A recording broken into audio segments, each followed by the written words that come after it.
হচ্ছে যে আপনি একজন কমপ্লিট পারফেক্ট মার্চেন্ডাইজার হতে পারবেন। ইভেন ফিউচার বিজনেসম্যানও হতে পারেন। সো আপনার শুরুটাই কিন্তু হবে যে কনজাম্পশন নিয়ে, যেটা আমি বললাম। তার পরের স্টেপে যখন আমরা যাব সেটা কস্টিং, তারপরে রিলেটেড স্যাম্পলিং, যখন আমি যে বলেছি যে এরপর আমাদের স্যাম্পলিংটা করতে হবে। তারপর আমাদেরকে বায়ার কমিউনিকেশনস করতে হবে, সেক্ষেত্রে যে আমাদের ইংলিশটার দিকে একটু গুরুত্ব দিতে হবে। কারণ যেহেতু হচ্ছে যে আমাদের গার্মেন্টস ইন্ডাস্ট্রিতে একজন কিন্তু হচ্ছে যে ওয়ার্কার, যে তাকেও ইংলিশটা বুঝতে হয়। এই জন্য যে মানে সে বলতে না পারলেও, কারণ আমাদের গার্মেন্টস ইন্ডাস্ট্রিতে কাস্টমার যখন কোনো ধরনের আপনাকে ফাইল থ্রো আউট করবে, না সেখানে বাংলা থাকবে না তাদের ওন ল্যাঙ্গুয়েজ থাকবে, এটা কিন্তু ইন্টারন্যাশনাল ল্যাঙ্গুয়েজটা থাকবে ইংলিশ। সো আমাদের কিন্তু ইংলিশেই আহ, মানে মেনলি হচ্ছে সব ধরনের কমিউনিকেশন গুলো করতে হয়। আমরা যত ধরনের ফাইল, ইমেল বলেন, টেক প্যাক বলেন, তারপর এখানে অর্ডার শিট বলেন, আমরা যত কিছু কাস্টমারের কাছ থেকে পাবো সবকিছু কিন্তু রিলেটেড হচ্ছে যে ইংলিশ। সো ইংলিশ ছাড়া কিন্তু আমরা এখানে কিছু পাচ্ছি না, যে কারণে দেখবেন যে গার্মেন্টস ইন্ডাস্ট্রিতে একজন ওয়ার্কারও কিন্তু টুকটাক সে কিন্তু ইংলিশ মানে ধরতে পারছে। কারণ যেহেতু তাদের হাতে ফাইল যায়, একজন সুপারভাইজারের হাতে ফাইল যায়, তারপর হচ্ছে যে সেখান থেকে হয়তো বা লাইন অপারেটর বলেন, যে সিনিয়র অপারেটর সেও দেখে, প্রোডাকশন ম্যানেজার সেও দেখে। তারপর হচ্ছে যে এই ফাইলটা আবার মানে যে টেক প্যাক যেটা ফাইনাল ফাইল, এটা হচ্ছে যে একজন কাটিং মাস্টারের কাছে যাচ্ছে, স্যাম্পল ম্যানের কাছে যাচ্ছে, স্টোরে যাচ্ছে।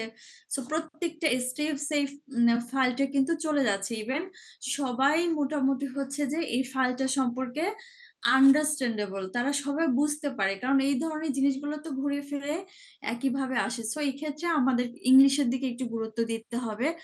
সো ইংলিশটা ডেফিনেটলি অনেক ইম্পর্টেন্ট। যদি আপনি খুব ভালো জানেন, এটা আপনার দ্রুত ক্যারিয়ার গ্রোমিং এর জন্য, আপনি দ্রুত হচ্ছে যে ভালো কোনো মাল্টিন্যাশনাল অর্গানাইজেশন গুলোতে যদি জব করতে চান, ভালো পজিশনে, ভালো স্যালারিতে, তাহলে অবশ্যই ইংলিশটাকে আপনার গুরুত্ব দিতে হবে। আর ইংলিশটা আসলে হচ্ছে যেটা ভয় পাওয়ার কিছু না, এটা কাইন্ড অফ ল্যাঙ্গুয়েজ। বাংলা মাতৃভাষা আমাদের ল্যাঙ্গুয়েজ, এটাও একটা ল্যাঙ্গুয়েজ। সো এটা আমরা ওই ধরনের ইনভারমেন্টে গেলে কিছুটা আমরা তো ডেফিনেটলি শুনতে শুনতে আমরা অভ্যস্ত হয়ে যাব, নিজেরা অনেক সময় বলবো। আর তার আগে আমাদের আগে থেকে একটু প্র্যাকটিস করতে হবে, যাতে আমরা হচ্ছে যে ফ্রিকুয়েন্টলি তখনও বলতে পারি কোনো ধরনের, যেহেতু মার্চেন্ডাইজিং এমন একটা রোল, আপনি হলেন যে সেখানকার কিং বলা চলে। হ্যাঁ, সবাই আপনার কমেন্টস ফলো করবে। সো আপনি হচ্ছেন যে একটা প্রজেক্টের হিরো। তো আপনি যেভাবে বাকিদেরকে ইনস্ট্রাক্ট করবেন, তারা সেইভাবেই হচ্ছে যে মেনটেন করবে। তাহলে আপনাকে কি পরিমাণ সব দিকে কনফিডেন্স হইতে হবে, ইভেন আপনাকে স্কিলড হইতে হবে। তো এই জিনিসটা আপনাকে একটু মাথায় রাখতে হবে। তার পরবর্তীতে আমাদের হচ্ছে যে প্রোডাকশন ফলো আপের যে নলেজটা, এগুলো এই যে যেহেতু আপনারা এখন স্কিল গ্রো করবেন, সো এখান থেকে আপনি যে জিনিসটা অলমোস্ট মার্চেন্ডাইজিং এর 70% আমি বলবো যে এই কোর্সটা থেকে আপনি পিক করতে পারবেন। আর 30% যেটা থাকবে, সেটা শুধুমাত্র যখন আপনি ইন্ডাস্ট্রিতে যাবেন, যাওয়ার পরে হয়তো 3 মাস 6 মাস একটু আপনাকে সময় দিতে হবে জাস্ট ইনভারমেন্টটা বোঝার জন্য। জাস্ট 30% দেখবেন যে উইদিন 6 মান্থ আপনি খুব ভালো একটা পজিশনে চলে গিয়েছেন। কারণ যে জিনিসগুলোর জন্য আপনাকে 3-4 বছর ওয়েট করতে হবে শেখার জন্য, সেগুলো কিন্তু আপনি শিখে যাচ্ছেন অলরেডি। সো এটা আপনাকে অনেক বেশি অ্যাডভান্স লেভেলে নিয়ে যাবে। তারপর তখন আর কি প্রোডাকশন ফলো আপটা, এটা টোটালি আপনার নির্ভর করছে হচ্ছে প্র্যাকটিক্যাল এক্সপিরিয়েন্সের উপরে। সো বায়ার কমিউনিকেশন যে ব্যাপারটা সেটাও, বাট এখান থেকে আপনি হচ্ছে যে কনজাম্পশন, কস্টিং, স্যাম্পলিং সম্পর্কে একটা ভালো আইডিয়া পাচ্ছেন। প্রোডাকশন ফলো আপ নিয়েও একটা আইডিয়া আপনাদেরকে দেওয়া হবে, যে কিভাবে প্রসেস বাই প্রসেস আপনারা এখানে আমার প্যাকেজের মধ্যে, আমার কোর্সের মধ্যে পুরো জিনিসটাই পেয়ে যাবেন। কিন্তু ওই যে 30% বললাম যে আপনাকে মানে প্র্যাকটিক্যাল এক্সপিরিয়েন্সটা গেদার করতে হবে, যেটা মানে একটু ইন্ডাস্ট্রিতে ঘোরাফেরা করে। আর আমি আসলে সবাইকে, যারা নতুন মার্চেন্ডাইজিং স্টার্ট করতে চাচ্ছেন, তাদেরকে আমি একটু বলি যে আপনারা ইন্ডাস্ট্রি থেকে স্টার্ট করেন। কারণ হচ্ছে গার্মেন্টস ইন্ডাস্ট্রি হলো মানে বলা চলে মাদার। এই জন্য যে, কারণ ওইখানে গেলে আপনি মাল্টি টাস্ক, মাল্টিপল জিনিসের সাথে ইন্ট্রোডিউসড হবেন, যেটা যদি আপনি কোনো বাইং হাউস স্টার্ট করেন, সেখানে কিন্তু লিমিটেড। বাইং হাউস গুলোর মেন ফোকাসটা থাকে কমিউনিকেশন স্কিলটা। কারণ বাইং হাউসরা কিন্তু হচ্ছে যে আপনার ফেব্রিক, অ্যাক্সেসরিজ, প্রিন্ট এমব্রয়ডারি এগুলো কিন্তু তারা করে না। এগুলো তো হচ্ছে যে আমরা যখন বাইং হাউসে ছিলাম তখন শুধু কাস্টমারের কাছ থেকে অর্ডারটা নিতাম। নেওয়ার পরে আমরা তো অ্যাপোবিতে প্রাইস নেই, যেটাকে ফ্রি অন বোর্ড বলা হয়, যে আমরা একটা কাস্টমারের কাছ থেকে অর্ডার নিয়েছি, সেটা মানে আমাদের দায়িত্ব চিটং পোর্ট পর্যন্ত, মানে ওইখানে জাস্ট ফর অর্ডার সিএনএফ এর কাছে আমরা প্রোডাক্ট হ্যান্ড ওভার করে দিব। এরপরে হচ্ছে যে আমাদের আর কোনো দায়িত্ব নাই, বাইং মার্চেন্ডাইজার। সো মানে এই অনুযায়ী আমরা শুধু হচ্ছে যে কস্টিংটা নেই কাস্টমারের কাছ থেকে। সেই কস্টিংটা নিয়ে আমাদের একটা মার্জিন রেখে আমরা ফ্যাক্টরির সাথে নেগোসিয়েশন করে, আমার $3 থাকলে সেখানে হয়তো বা 20 সেন্টস আমি একটা আমার প্রফিট মার্জিন রেখে তাদেরকে এলসি ফরওয়ার্ড করে দিলাম ফ্যাক্টরিকে। তারা কিন্তু তাদের সমস্ত কাজ করে। তারা হচ্ছে যে যদি কম্পোজিট ফ্যাক্টরি হয়, গ্রুপ ফ্যাক্টরি হয়, তাহলে তারা হচ্ছে যে আপনার ইয়াং সোর্সিং করছে, কোথায় নিটিং করছে সেটা করছে, তারপর ডাইং কোথায় করছে, তারপর ডাইং এর পরে যদি কোনো প্রসেস থাকে সেটা কোথায় করছে, তারপর আপনার হচ্ছে যে ফেব্রিকটা রেডি হয়ে যখন ফ্যাক্টরি আসে এটা রিল্যাক্সিং এ রাখার পরে এই যে কত ধরনের প্রসেস গুলো আছে, এই জিনিসগুলো একমাত্র আপনি ফ্যাক্টরিতে থাকলে শিখতে পারবেন, জানতে পারবেন। তাছাড়া কিন্তু পসিবল না। সো বাইং মার্চেন্ডাইজার 2 বছরে যা শেখে, ফ্যাক্টরি মার্চেন্ডাইজার 6 মান্থে সেটা শিখে ফেলে। আপনার শুরুটা যদি আপনি ফ্যাক্টরিতে 6 মান্থ শিখে তার পরবর্তীতে যদি আপনি বাইং হাউসে মুভ অন করেন, আপনাকে কেউ আর ঠেকাইতে পারবে না। মানে আপনি তখন নিজেই সবকিছু জানবেন যে কোথায় কিভাবে কি করতে হয়। আরেকটা জিনিস হচ্ছে যে যারা বাইং মার্চেন্ডাইজার তাদেরকে কিন্তু ফ্যাক্টরি মার্চেন্ডাইজার যারা আছে বা ফ্যাক্টরি পার্সন যারা আছে, তারা কিন্তু অনেক সময় আন্ডার এস্টিমেট করার চেষ্টা করে। মানে তাকে ভুল বোঝানো হয় যে এটা প্রসেস তো এরকম। তো আপনি যদি না জানেন তাহলে কিন্তু ওইটাকেই আপনি বাইবেল মনে করে ধরে বসে থাকবেন। ইভেন আপনার কিন্তু অর্ডারটা একটা ডিজাস্টারে চলে যাবে, কারণ বাইং মার্চেন্ডাইজারদের কিন্তু স্ট্রং ফলো আপ রাখতে হয়।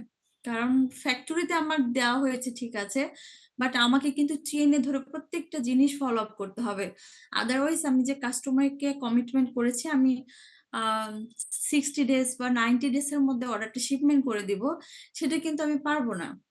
সো আপনাকে যদি আন্ডার এস্টিমেট করা হয় বা মিস আন্ডারস্টুড করা হয় যে এটা এভাবে হবে এভাবে হবে না, এটার জন্য সময় লাগবে, তখন কিন্তু আপনাকে ওটা ধরে বসে থাকতে হবে। তো আপনি যখন ফ্যাক্টরিতে কাজ করে আসবেন আপনি কিন্তু ঠিক ধরে বসবেন, না এটা তো এই সময়ে হওয়ার কথা না, এটা তো সর্বোচ্চ এতটুকু সময় লাগবে। তখন ফ্যাক্টরি মার্চেন্টরা যা বুঝে যাবে যে না, উনাকে কোনোভাবে আমাদের বোকা বানানো পসিবল হবে না। তখন কি করবে, তারা হচ্ছে যে আপনাকে কারেক্ট ইনফরমেশন বা সুন্দর মতো সবকিছুই আপনাকে কারেক্ট টাইমে আপডেট গুলো দিবে। এই জন্য আপনাকে অবশ্যই শুরুটা করতে হবে ফ্যাক্টরি থেকে।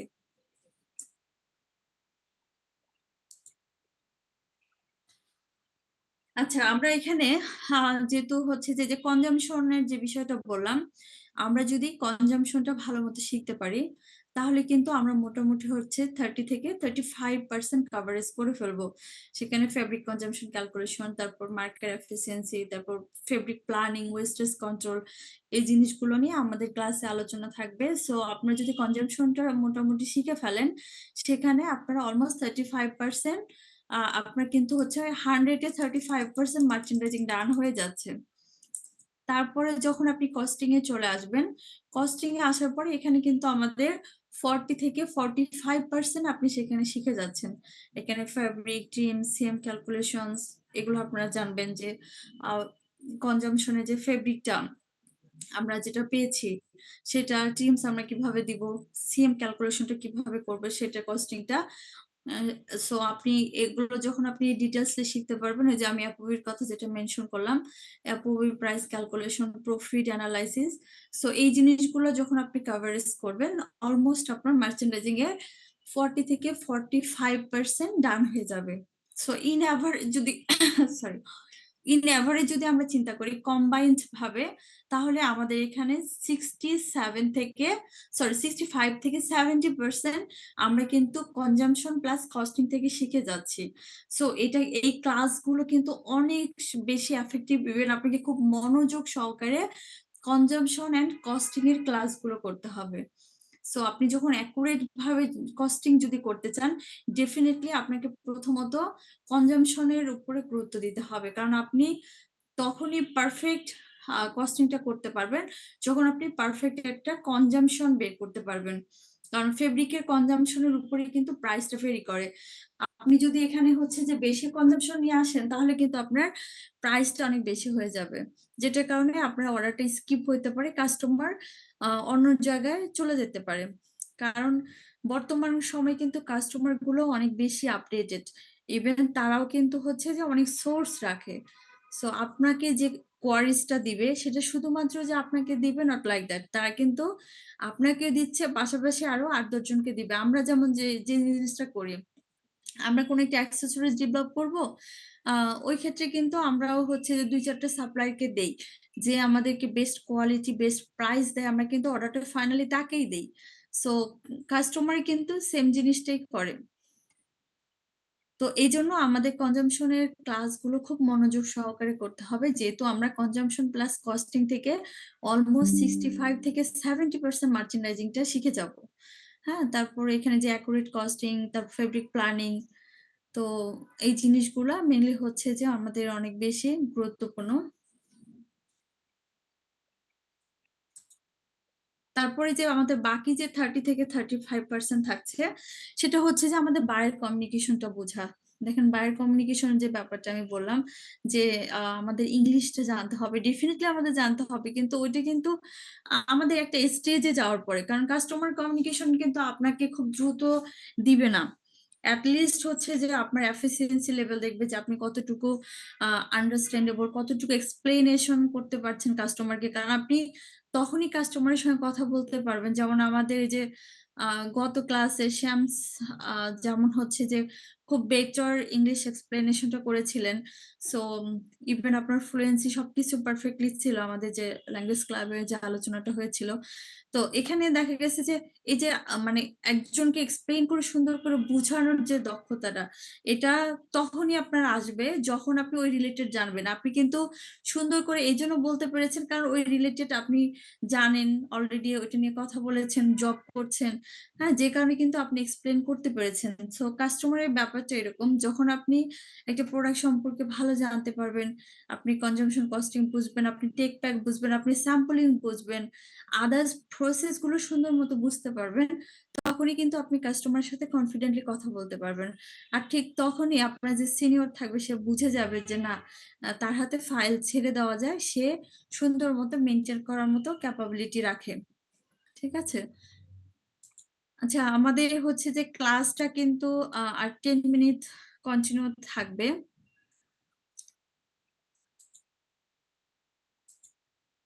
তো তারপরে আমরা হচ্ছে যে আবার রিজয়েন করে নিব। হ্যাঁ? আমাদের যেহেতু এটা আসলে জুম এ ফ্রি ক্লাস, সো আমাদের 40 মিনিট পর পর ক্লাসটা এটা হচ্ছে যে ইয়ে হয়ে যায়।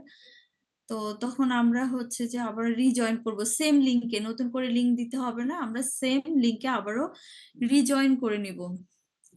তারপরে বায়ো কমিউনিকেশন এর পরে আসলো স্যাম্পলিং প্রসেস, যে আপনাকে স্যাম্পলিং প্রসেস গুলো সম্পর্কে জানতে হবে যে আমাদের কখন কোন সময় কোন ধরনের স্যাম্পল রিকোয়ারমেন্ট গুলো থাকে, যেটা আপনাকে এজ এ আপনি যখন as a junior merchandiser, trainee merchandiser বা অ্যাসিস্ট্যান্ট মার্চেন্ডাইজার হিসেবে জয়েন করবেন, আপনাকে কিন্তু সাধারণত স্যাম্পলিং দিয়ে স্টার্ট করবেন। তো আপনাকে হয়তো এটা ফলো আপ করতে দিবে, স্যাম্পলের অ্যাক্সেসরিজ খুঁজতে বলবে বা ডেভেলপ করতে বলবে, প্রিন্ট এমব্রয়ডারি বা একটা স্যাম্পল পারফেক্টলি হচ্ছে কিনা কাস্টমার রিকোয়ারমেন্ট অনুযায়ী, তাদের যে মেজারমেন্ট আছে বা তাদের যে যে ধরনের কমেন্টস আছে বা তারা যে ধরনের সুইং গুলো চেয়েছে, সব ধরনের কোয়ালিটি মেনটেন করে সেটা পারফেক্টলি হয়েছে কিনা এই জিনিসটা হচ্ছে যে অবশ্যই আপনাকে বুঝতে হবে। আর এটা কিন্তু মানে আপনার মার্চেন্ডাইজিং এর ফার্স্ট ওয়ার্কটা আসলে ম্যাক্সিমাম সময় এটা দিয়ে হয়। তারপর হচ্ছে যে আপনাকে আ TNA বুঝা। মানে টাইম অ্যান্ড অ্যাকশন ক্যালেন্ডার বলতে হচ্ছে যে আমরা যে কাস্টমারের কাছ থেকে একটা ডেডলাইন, একটা টাইম শিডিউল পাচ্ছি। সেটা 60 ডেজ হোক, 90 ডেজ হোক বা 70 ডেজ হোক, আমরা কাস্টমার ওয়াইজ কিন্তু আমরা একটা ডেডলাইন পেয়ে থাকি। সো ওই ডেট এর মধ্যে হচ্ছে যে আমরা যেন পারফেক্টলি প্রত্যেকটা step by step follow up করতে পারি। যেমন আমি যখন একটা কাস্টমারের কাছ থেকে অর্ডার নিলাম, নেওয়ার পরে কাস্টমারকে কিন্তু আমাদের একটা ফিটিং স্যাম্পল অফার করতে হয় যে তাদের যে ডিজাইন বা তাদের যে স্টাইলটা আমাদেরকে প্রোভাইড করেছে, সেই অনুযায়ী আমাদেরকে তাদের একটা ফিটিং স্যাম্পল প্রোভাইড করতে হয়। সো ওই ফিটিং স্যাম্পলটা আমরা কবে দিতে পারবো? তারপরে অ্যাপ্রক্সিমেটলি আমরা কাস্টমারের কাছ থেকে আবার কবে কমেন্টস ব্যাক পেতে পারি? সেটা ধরে আমাদের পরের স্টেপে যে স্যাম্পলটা থাকবে সেটা আমরা কবে করব? তারপরে ওই রিলেটেড আমরা আ বাল্কের জন্য আমরা ল্যাব ডিপ করব, যেটা কালার মানে আমাদের মেইনলি হচ্ছে যে বাল্ক প্রোডাকশন এ আমাদের যে কালার অনুযায়ী আমাদের প্রোডাকশনটা হবে, কাস্টমারের যে আমাদের টিপিএক্স বা পেন্ট্রো নাম্বার দিবে, সেই অনুযায়ী আমরা হচ্ছে যে পারফেক্টলি কালারটা ম্যাচ করতে পেরেছি কিনা, এই যে এটাকে আমরা ল্যাব ডিপ সাধারণত বলি। এগুলো নিয়ে ক্লাস আছে, আমরা ক্লাসে অনেক আলোচনা করব। সো তো এরকম স্টেপ বাই স্টেপ জিনিসগুলো আমাদের মেইনটেইন করে দেন আমাদের 60 ডেজ এর মধ্যে একটা প্ল্যান রেডি করতে হয়। এই প্ল্যানটা যদি আমরা রেডি না করে মুখস্থ করতে যাই, তাহলে কিন্তু আমরা কখনোই কাস্টমারের ডেডলাইন মিট করতে পারবো না। ইভেন শিপমেন্ট ডিলে হয়ে যাবে। তখন কাস্টমারের সাথে আমাদের শিপমেন্ট থাকার কথা, মানে সি শিপমেন্ট থাকার কথা। সেখানে আমাদের এয়ার শিপমেন্ট হয়ে যেতে পারে। আর এয়ার শিপমেন্টের কস্ট অনেক বেশি, যেটা কখনোই কাস্টমার আমাদেরকে প্রোভাইড করবে না।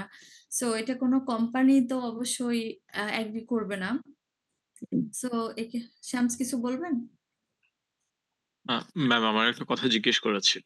জি, জি, বলেন।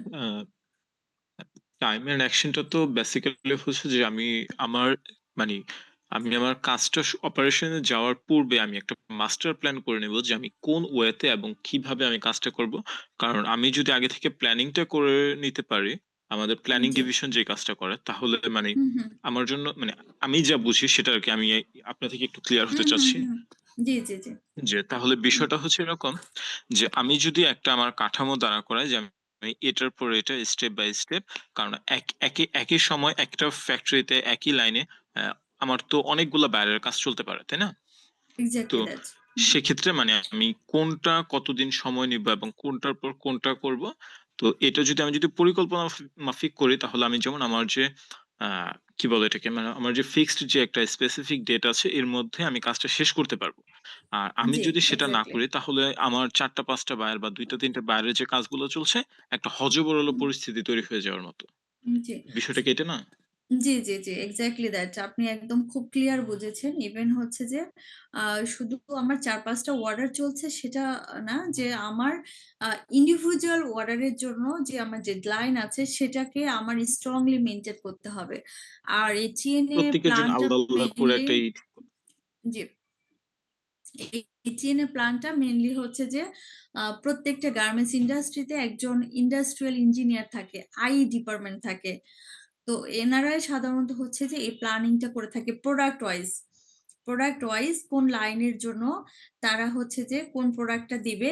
ইভেন সেই প্রোডাক্টটা কমপ্লিট করতে একদম ডে 1 থেকে শুরু করে একদম ডেডলাইন পর্যন্ত আমরা যখন কাস্টমারের কাছ থেকে হচ্ছে কোনো টাইম শিডিউল পাবো, সাপোজ আমি 60 ডেজ পেয়েছি, আমাকে প্ল্যান করতে হবে 50 ডেজ এর মধ্যে। মানে ৫০ দিনের মধ্যে আমাকে সেটা ডান করতে হবে। হাতে ১০ দিন রাখতে হবে। আদারওয়াইজ গার্মেন্টস ইন্ডাস্ট্রিতে মানে আমাদের এই যে কাজগুলো, এগুলো দেখা গেছে যে আমাদের প্যাকিং হয়ে গেছে, আমাদের শিপমেন্ট হয়ে যাবে। ইন্সপেকশন এ গিয়ে আমাদের এমন একটা ফল্ট ধরা পড়েছে, যেটার জন্য আমাকে আবার রিচেক করতে হচ্ছে, রিওয়ার্ক করতে হচ্ছে। আমাকে আরো ২-৪ দিন বেশি সময় লেগে যাবে। তাহলে আমরা কিন্তু ওই টাইমটার মধ্যে কভারেজ করে ফেলতে পারবো। আমরা যদি একদম হার্ড ভাবে হচ্ছে যে আমাদের প্ল্যানিংটা করি, পরবর্তীতে কিন্তু আমরা সেটা কখনোই আ মিট আপ করতে পারবো না। তো এটা সাধারণত হচ্ছে একজন টেক্সটাইলস ইঞ্জিনিয়ার সে ফ্যাক্টরি থেকে দিয়ে থাকে। আমরা যারা বাইং মার্চেন্ডাইজার তাদের কাছ থেকে নেই। নেওয়ার পরে যদি দেখি না আমার টাইমের সাথে এটা ঠিক আছে, তাহলে ইটস ওকে। আদারওয়াইজ হচ্ছে যে আমরা কি করে আমাদের প্ল্যানিংটা দেই যে না এইভাবে আমাদেরকে দিতে হবে। যেমন আমি মেক্সিমাম ক্ষেত্রে আমি আমার জায়গা থেকে চিএনএ প্ল্যানটা তাদেরকে প্রোভাইড করতাম। যে আমি যে প্ল্যানটা দিয়েছি এই প্ল্যানের মধ্যে আপনাদের ওয়ার্ক করতে হবে। আপনাদের প্ল্যানে আমি কাজ করতে পারব না। কারণ আমার সেই টাইমটা নেই। কারণ আমি যে কাস্টমার, আমি আমার কাস্টমারকে তো খুব ভালো মতো বুঝি। কারণ সে আমার প্রপার্টি। আমাকে তাদেরকে হচ্ছে যে ব্যালেন্স রেখে সে যেন কোনো প্রকার ব্যাড সিচুয়েশন এ না যায়। যেমন তার তো কাস্টমার যখন আমাদের একটা অর্ডার দিয়েছে, তারা তো একটা সেলিং প্ল্যান করে অর্ডারটা দিয়েছে। যে তাদের কোন সময়ের মধ্যে হচ্ছে যে এখান থেকে শিপ চলে যাবে, তারপর তাদের ওখানে রিচ করবে, তারপরে ওই অনুযায়ী তারা ডিস্ট্রিবিউট করবে, তারপরে তারা সেল করবে। এটা তো তাদের একটা প্ল্যানের মধ্যে আছে। সো তারা যেন কোনো প্রকার হাম্পার্স না হয়, বা হচ্ছে আমার কাস্টমারটা আমাকে হচ্ছে যে ভুল বুঝে না চলে যায়। অন্য কারো মানে যেতে পারে। যেকোনো হচ্ছে সাপ্লায়ার কিন্তু বাংলাদেশে এভেইলেবল। সো আমার পারফরম্যান্স খারাপ থাকলে অন্য কোথাও চলে যাবেই। সো শুধুমাত্র যে কাস্টমারের ক্ষতি হচ্ছে তা না, আমারও একটা বিগ ক্ষতি হয়ে যাচ্ছে। যে কারণে আমি কিন্তু সবসময়ের জন্য আমি নিজে থেকে প্ল্যান রেডি করে দিতাম। আমার যে কাস্টমারটা একটু ফ্লেক্সিবল, যে না সে নিজে কিছু কাস্টমার আছে, সে অলরেডি আপনাকে একটা ভালো টাইম হাতে রেখে তারপরে আপনাকে অর্ডার দিবে। যাতে হচ্ছে সে রিল্যাক্সে পরবর্তীতে তাদের ওয়্যার হাউসে যাওয়ার পরে সে আস্তে ধীরে তার মতো করে ডিস্ট্রিবিউট করে। এরকম কিছু কাস্টমার আছে আমি দেখেছি। আবার কিছু কাস্টমার আছে যে না, তারা অতটা প্রফেশনাল না, ওইভাবে বুঝে না। তারা মানে একদম এখান থেকে শিপ হবে সেই অনুযায়ী প্ল্যান করে দেন হচ্ছে যে তারা প্রোডাক্টটা ডিস্ট্রিবিউট করে। সো এই জিনিসগুলো আমাদের মাথায় রেখে কাজ করার জন্য আরকি প্ল্যানিংটা করা হয়। তো এটা বেশিরভাগ ক্ষেত্রে ফ্যাক্টরি থেকে দেয়। কিন্তু ফ্যাক্টরি গুলা আসলে একটু বেশি টাইম নিয়ে তারা প্ল্যানিংটা করে, যেটা অনেক সময় অ্যাকসেপ্টেবল হয় না। এজন্য সবসময় এজ এ বাইং মার্চেন্ডাইজার আমি আমার মতো করে প্ল্যান রেডি করে দিতাম। তারপর হচ্ছে যে প্রোডাকশন ফলো আপ এর যে ব্যাপারটা, এটা আপনাকে জানতে হবে, যেটা আপনি যখন কাজে যাবেন, যাওয়ার পরে যে কাজ করতে দেখতে আপনি এটা শিখে যাবেন। তারপর শিপমেন্ট এন্ড ডকুমেন্টেশন এর ব্যাপারগুলো নিয়ে আমার ক্লাসে আলোচনা থাকবে। আশা করি শিপমেন্ট এন্ড ডকুমেন্টেশন এর ব্যাপারগুলো আপনাদের প্র্যাকটিক্যালি ওইভাবে জানার কোনো দরকার হবে না, কারণ যদি এটা কমার্শিয়াল ডিপার্টমেন্টের কাজ। But as a project hero আপনার সব ব্যাপারে নলেজ রাখতে হবে, যে কারণে এখানে আপনাকে জানতে হবে যে কিভাবে কাজটা করতে হয়। বা আমরা কিন্তু এখানে কন্টেইনার ক্যালকুলেশন করব, কন্টেইনার বুকিং করব, সিবিএম ক্যালকুলেশন বের করব। এখানে আমাদের অনেক কাজ আছে। বা একটা শিপমেন্ট ডকুমেন্ট, কি ধরনের ডকুমেন্টস লাগে শিপ করার জন্য, এগুলো আমি কিন্তু অলরেডি আপনাদের শিখিয়ে দেব আমার ক্লাসে। এই রিলেটেড ক্লাস অলরেডি আছে। শুধুমাত্র মিস আপনাদের, জি। আমাদের প্ল্যানিং থেকে কি একদম শিপমেন্ট পর্যন্ত টোটাল কাজটাই কি মার্চেন্ডাইজিং এর? টোটাল আসলে কাজ মার্চেন্ডাইজিং এর না। আমাদের এখানে ইন্ডিভিজুয়াল অনেক ডিপার্টমেন্ট আছে। অনেকেই ওকে। এখানে ইনভলভমেন্ট হয়ে কাজ করতে হয়। যেমন মার্চেন্ডাইজারের সাথে ইনভলভমেন্ট আছে কোয়ালিটি টিম, তাদের সাথে ইনভলভমেন্ট আছে কমার্শিয়াল টিম। তারপর এখানে এরকম আরো গ্রাজুয়ালি অনেকগুলো ডিপার্টমেন্ট ইনভলভমেন্ট আছে। যেমন ফ্যাক্টরিতে হচ্ছে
আচ্ছা, আমরা যেখানে ছিলাম, সো যেমন ফ্যাক্টরিতে হচ্ছে যে আমাদের প্রোডাকশন টিম আছে, তারপর হচ্ছে ইন্ডাস্ট্রিয়াল ইঞ্জিনিয়ারিং আছে, লিন ম্যানুফ্যাকচারিং আছে, তারপর স্টোর ম্যানেজার আছে, তারপর ফিনিশিং, মানে অনেক টাইপের লোকজনের এখানে ইনভলভমেন্ট আছে।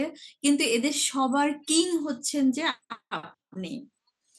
মানে আপনি সবকিছু না করলেও প্রত্যেকটা ডিপার্টমেন্টের জন্য আলাদা আলাদা লোক থাকলেও প্রত্যেকটা ডিপার্টমেন্ট সম্পর্কে আপনাকে একটা ভালো নলেজ রাখতে হবে, কারণ এই লোকগুলাকে আপনার পরিচালনা করতে হবে।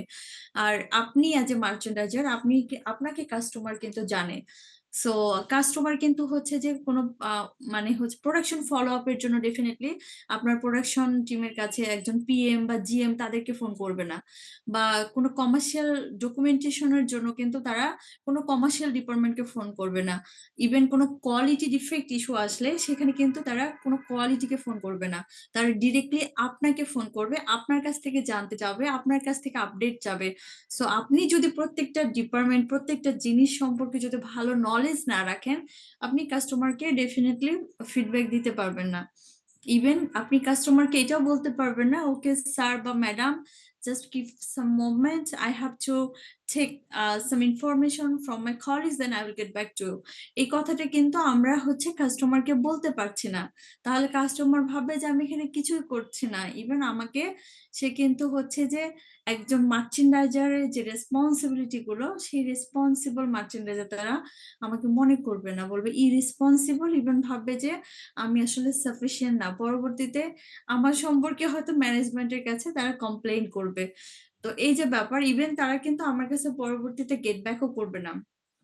এই যে আপনারা যারা হচ্ছে যে মানে জব ফাইন্ডিং করছেন, তারা হয়তো বা জানবেন যে ডোঙ্গি ফ্যাশ সোর্সিং নামে হচ্ছে যে একটা বাইং হাউস আছে, তারা কিন্তু প্রায় খুব ভালো ভালো অপরচুনিটি দিয়ে বিডি জবসে হচ্ছে সার্কুলার দেয়।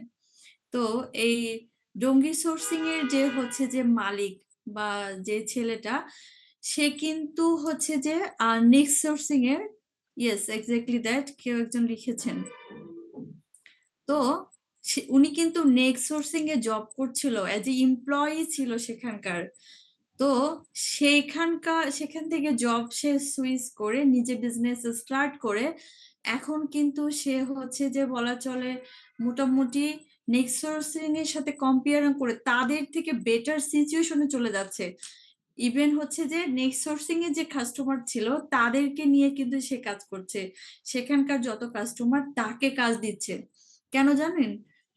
তাকে দেখে না, তার কাজের এফিসিয়েন্সি দেখে, তার রেসপন্সিবিলিটি দেখে, তার গুড কমিউনিকেশন দেখে, তার কমিটমেন্ট দেখে। সো আপনি যদি ফিউচার বিজনেসম্যান হতে চান, এভাবে বায়ার পিক করতে চান, তাহলে কিন্তু মানে আপনার কোনো জায়গা থেকে বায়ার ভাগায় নিয়ে আসতে হবে না। ইভেন নেক্সট সোর্সিং খুব ভালো করেই জানে তাদের কাস্টমার তার সঙ্গেও কাজ করছে, তারা কিন্তু সেখানে কিছু করতে পারবে না। মানে তারা যে একটা অ্যাকশনে যাবে, লিগ্যাল অ্যাকশনে, সেটাও যেতে পারবে না। কাস্টমার উইলিংলি তার কাছে আসছে, কাস্টমার এখনো নেক্সট এর সঙ্গেও কাজ করছে, ইভেন ডঙ্গি সোর্সিং এর সাথেও কাজ করছে। সো এই যে একটা ব্যাপার, মানে এই জিনিসটা আপনাকে ক্রিয়েট করে নিতে হবে। আর এটা তখনই আসবে যখন আপনি কাস্টমারের কাছে সবসময়ের জন্য ফ্রিকুয়েন্ট থাকবেন, প্রত্যেকটা ব্যাপারে ক্লিন অ্যান্ড আপডেটেড থাকবেন। সো মার্চেন্ডাইজারকে এই জন্য সব ব্যাপারে একটু ভালো নলেজ রাখতে হয়। যেমন এই যে শিপমেন্ট এন্ড ডকুমেন্টেশনের যে ব্যাপারগুলো, এগুলো কিন্তু হচ্ছে যে আপনার একজন কমার্শিয়াল ডিপার্টমেন্টের ওয়ার্ক, আপনার ওয়ার্ক না, বাট আপনাকে এটা নলেজ রাখতে হবে। ইভেন ডেইলি আপনাকে আপডেট নিতে হবে, আপনার নোটপ্যাডে সেটাকে নোট করে রাখতে হবে। যদি আপনার মনে না থাকে, অনেক সময় আমরা যারা মার্চেন্ডাইজিং করি 8-10টা কাস্টমার যখন সিনিয়র পজিশনে যাওয়া হয়, 8-10টা বা তারও বেশি কাস্টমার হ্যান্ডেল করা হয়, হাজার হাজার স্টাইল মেনটেন করা হয়, অনেক সময় আমাদের কিছু কিছু জিনিস মনে থাকে না। সো আপনার যে কাস্টমারটা আপনাকে ডিরেক্ট কল করে, মানে সব কাস্টমার কিন্তু ডিরেক্ট কল করে না, কিছু কিছু কাস্টমার আছে ডিরেক্ট কল করে, আবার কিছু কাস্টমার আছে ইমেল করে। তো যারা ইমেল করবে হয়তো আপনার কোনো ইনফরমেশন মিসিং থাকলে আপনি কিন্তু জেনে রিপ্লাই করতে পারবেন, বাট ডিরেক্ট ফোন করলে কিন্তু ওই ক্ষেত্রে আপনার তাকে লাইনে রেখে অবশ্যই হচ্ছে যে আপনি পরবর্তীতে রিপ্লাই ব্যাক করতে পারবেন না, ওটা অবশ্যই গুড ম্যানার্স হবে না, ইভেন আপনাকে তারা পজিটিভলি নেবে না। এজন্য তখন আপনাকে কি করতে, পুরো আপডেট কোয়ালিটি টিমের কাছ থেকে, প্রোডাকশন ডিপার্টমেন্টের কাছ থেকে, তারপর যদি হচ্ছে যে পেমেন্ট রিলেটেড বা ডকুমেন্টেশন রিলেটেড কোনো ইস্যু থাকে, প্রত্যেকটা জিনিস আপনি আপডেট নিয়ে আপনার ডায়েরিতে লিখে রাখবেন, যাতে কাস্টমার আপনাকে ফোন দিলে আপনি বাসা থেকে হলেও যেন তাকে সবকিছু আপডেট দিতে পারেন। একজন স্মার্ট মার্চেন্ডাইজার কিন্তু এই জিনিসটা সবসময় মেনটেন করে। কারণ আমাদের মাথায় সবসময় রাখা সম্ভব না। আমরা তো আর কোনো আম মানে ঐরকম ভাবে কোনো মানে যেমন এই যে এআই কে আমরা অনেক সময় অনেক কিছু কোয়েশ্চেন করি, সে কিন্তু বলেই বসে, হ্যাঁ? যে "I am not human, I am AI." হ্যাঁ? তো এরকম কিছু ব্যাপার আছে। সো আমরা তো ঐরকম কিছু না। আমরা হিউম্যান। সো আমরা সবকিছু তো ওই একবার হয়তোবা ইনস্টল করলে যে ওটা কন্টিনিউয়াসলি চলতে থাকবে, নট লাইক দ্যাট। আমরা ভুলে যেতে পারি অনেক কিছুই। আর আমাদের সবার হচ্ছে মেমোরাইজেশনস তো একরকম না।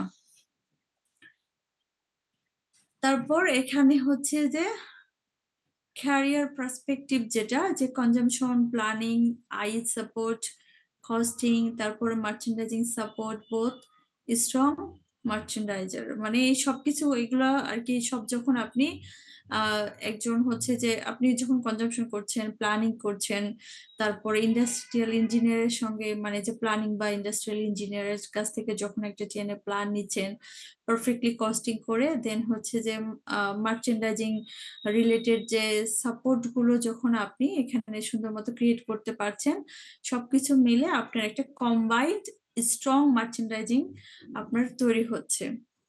আর এগুলোর জন্য আপনার সবার কাছ থেকে মানে আমাদের কিন্তু মার্চেন্ডাইজিং এর মেইন ওয়ার্কটা হচ্ছে টিম ওয়ার্ক। আমাদের কিন্তু একটা স্ট্রং টিম ওয়ার্ক মেনটেন করতে হয়। অনেক সময় আছে না যে অনেকে, আমি তো এটা জানি, আমি আমার জুনিয়রকে গুরুত্ব দিচ্ছি না, আমার সিনিয়রকে অত পাত্তা দিচ্ছি না। আমরা যদি এই জিনিসটা করি তাহলে আমাদের বিশাল বড় ভুল হয়ে যাবে। ইভেন অনেকে আসলে টিম ওয়ার্ক করতে পছন্দ করে না। সো টিম ওয়ার্কটা ডেফিনেটলি করতে হবে। ইভেন আপনি যদি সিনিয়র পজিশনে থাকেন, ডেফিনেটলি আপনার যারা জুনিয়র আছে সবাইকে নিয়ে যাকে যে দায়িত্বগুলো দিয়েছেন, প্রত্যেক দিন না পারলেও প্রত্যেক সপ্তাহে একদিন তাদেরকে নিয়ে বসে 1 ঘন্টা আপনাদের একটু সময় দিতে হবে যে কারো কোথাও কোনো সমস্যা আছে কিনা, কে কি প্রবলেম ফেস করছে, সবকিছু ট্রেনে অনুযায়ী চলছে কিনা। যেমন আমি যখন এই যে সিনিয়র মার্চেন্ডাইজার হিসেবে লিড করছিলাম, মেইনলি আমি ছিলাম আসলে as a team leader, but এই যে জার্মান কোম্পানির কথা বলছি। বাট এখানে আসলে কি মানে তার ডেজিগনেশনটা দিতে চায় না, স্যালারি দেয়, ভালো স্যালারি পে করে, বাট ডেজিগনেশনটা দিতে চায় না। মানে তারা হচ্ছে যে সিনিয়র মার্চেন্ডাইজার হিসেবে রাখে, কিন্তু তার work responsibility like as a assistant merchandiser, sorry assistant manager বা অ্যাজ এ টিম লিডার। তো আমাকে তারা মুখে মুখে টিম লিডার বলতো, কিন্তু আমার ডেজিগনেশন দিয়ে রেখেছিল সিনিয়র মার্চেন্ডাইজার। তো আমার আন্ডারে যারা আরো 3 জন মার্চেন্ডাইজার ছিল, আমার দ্বারা তো একার আসলে 8-10টা কাস্টমার হ্যান্ডেলিং করা সম্ভব না। যারা সিনিয়র লেভেলে চলে যায় তাদের কস্টিংটা একটু বেশি করতে হয়, মানে হিউজ কস্টিং আছে, কারণ এগুলো তো জুনিয়রদেরকে দিয়ে সম্ভব না।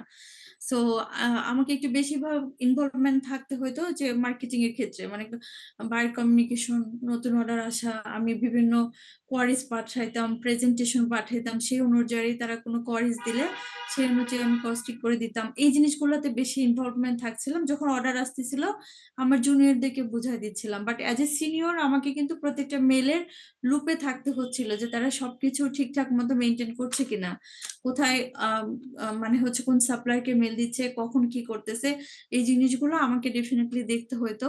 তো আমি আবার তাদেরকে নিয়ে আমি হচ্ছে যে আমি একটু চেষ্টা করতাম প্রত্যেক দিন আধা ঘন্টা 1 ঘন্টা করে তাদেরকে নিয়ে বসতে, যে তোমার আজকে ডেইলি ওয়ার্কটা কি।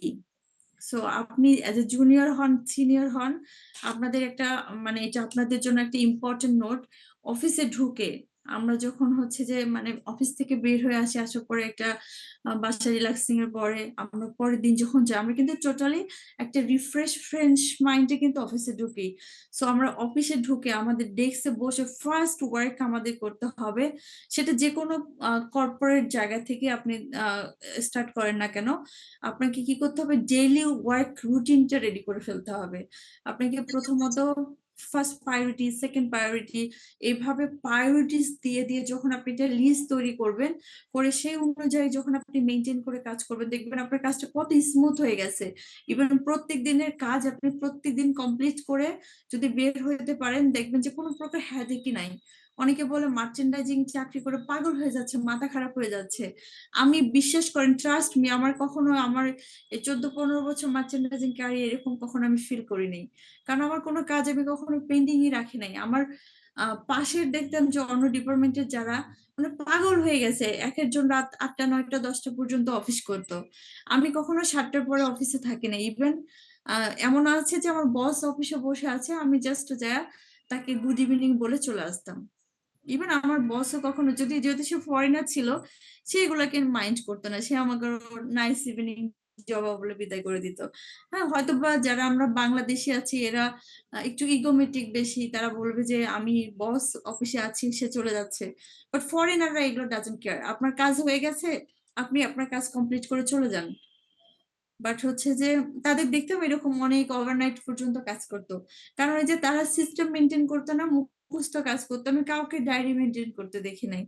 তো ডায়েরিটা অলওয়েজ মেনটেন করবেন, দেখবেন যে আপনার কাজ কত সোজা হয়ে গেছে। ইভেন আপনি যখন এই যে টিএনএটা মেনটেন করবেন, তখন প্রত্যেকটা টিএনএ যদি আপনি স্ট্রংলি ফলো আপ করে করে করেন, দেখবেন যে আপনার কোথাও আটকাবে না, প্রত্যেকটা শিপমেন্ট আপনার খুব স্মুথলি চলে যাবে।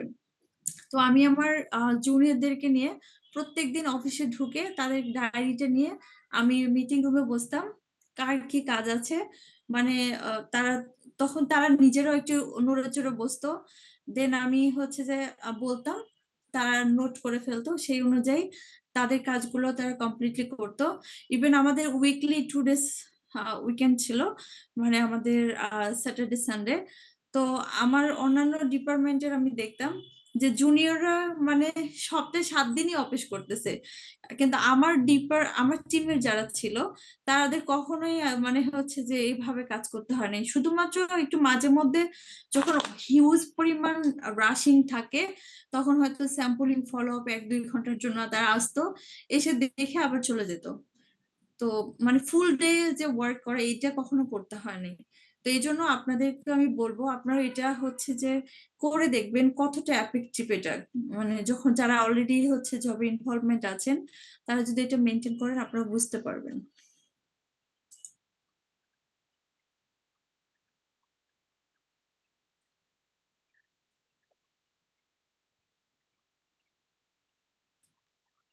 সো আপনারা যখন এই যে যখন আমার এখান থেকে মোটামুটি হচ্ছে যে আপনার কনজাম্পশন কস্টিং এই জিনিসগুলো জেনে যাবেন, আর আপনার সিভিতে যখন এই যে স্কিল হিসেবে এই জিনিসগুলোতে আপনার আপডেট করবেন, অনেক কিছু শিখবেন, অনেক কিছু জানবেন।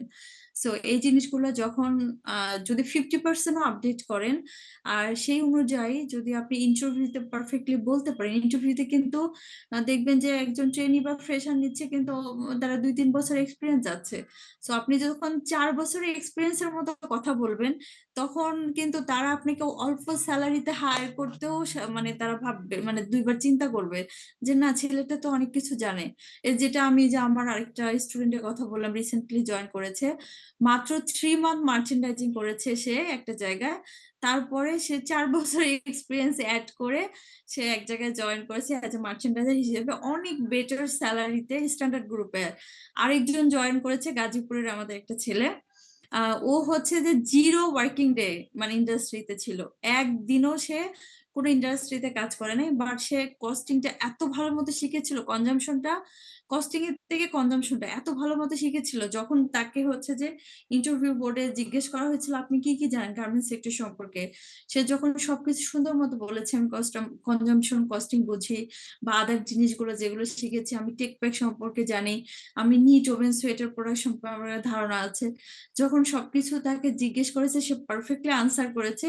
ওই ছেলেটা ওইখানে হচ্ছে যে ইন্টারভিউ দিতে গিয়েছিল অ্যাজ এ মানে ইন্টার্ন মার্চেন্ডাইজার হিসেবে, ওকে সরাসরি হচ্ছে যে মার্চেন্ডাইজিং এ অ্যাপয়েন্টমেন্ট লেটার দিয়েছে, ইভেন ওকে খুব ভালো একটা স্যালারিতে তারা নিয়ে নিয়েছে। যদি ওই ফ্যাক্টরিটা আসলে আহ, মানে খুব বেশি বড় ফ্যাক্টরি না, তবে সে কিন্তু একটা সুযোগ পেয়েছে সেখানে কাজ করার জন্য।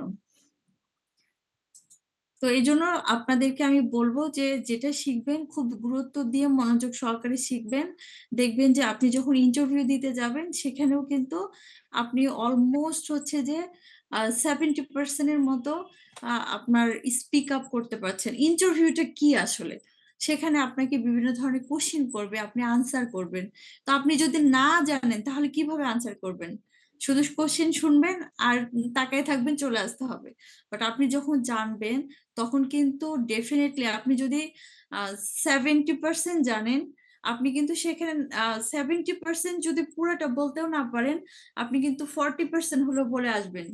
সো সেখানে কিন্তু আপনার জব হবে না, তারা কিন্তু আপনাকে নিয়ে নেগেটিভ চিন্তা করতে ২ বার চিন্তা করবে যে না সে তো জানে, সে ইন্ডাস্ট্রিতে ওয়ার্ক করে নাই বাট সে জানে হয়তোবা আপনারা কোথাকার একটু যেমন হচ্ছে যে আমার কিছু কিছু মানে স্টুডেন্টদেরকে আমি একটুখানি মানে কি বলে যে কোম্পানির নাম রেফার করে দেই যে ওই কোম্পানির নামটা উল্লেখ করে সিভিতে একটু এক্সপিরিয়েন্স অ্যাড করে দিতে, তাহলে একটু বেশি ভ্যালু অ্যাড হয়। হ্যাঁ, তো তখন আর কি জবটা আরো বেশি ইজি হয়ে যায় তাদের পাওয়া।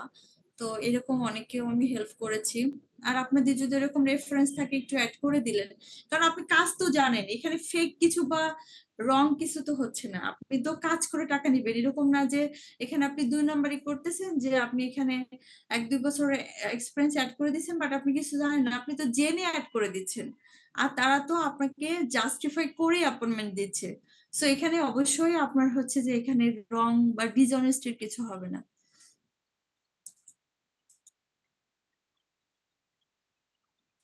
তো এখানে আমরা হচ্ছে কনক্লুশন যেটা জানি যে কনজাম্পশনটা হচ্ছে যে আপনার মেইন ফাউন্ডেশনস। আপনার মার্চেন্ডাইজিং এর মেইন স্ট্রং ফাউন্ডেশনটাই হচ্ছে যে কনজাম্পশনটা। তারপরে হচ্ছে যে আপনার কস্টিংটা, এটা একটা ভালো একটা স্কিল, একটা স্ট্রং স্কিল আপনার।